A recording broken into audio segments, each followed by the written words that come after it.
Excellences, nous sommes devant vous aujourd'hui dans le cadre de la remise officielle du fonds collecté par l'ensemble des étudiants et stagiaires maliens en Fédération de Russie, dans le but d'apporter notre soutien financier aux autorités de la transition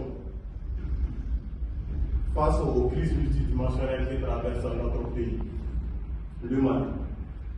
Et par la même occasion, vous remettre un document pour transmission aux autorités contenant l'ensemble des recommandations formulées par les étudiants pour la résolution de certaines crises que traverse notre pays aujourd'hui, comme par exemple celle liée à l'énergie.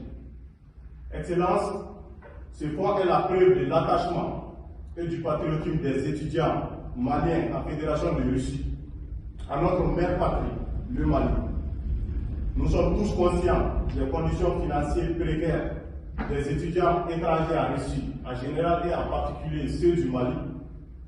Mais malgré cette précarité financière et nos maigres moyens, nous avons décidé de ne pas rester indifférents face à la situation que traverse notre pays aujourd'hui.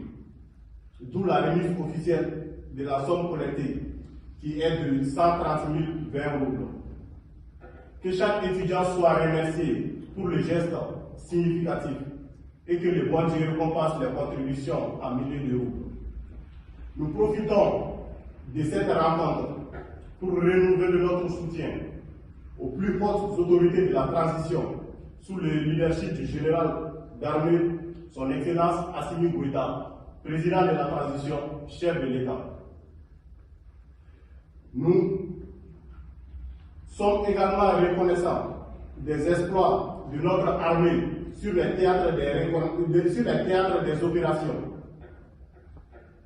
et nous les encourageons à poursuivre leurs missions régaliennes pour la sécurisation de l'ensemble du territoire.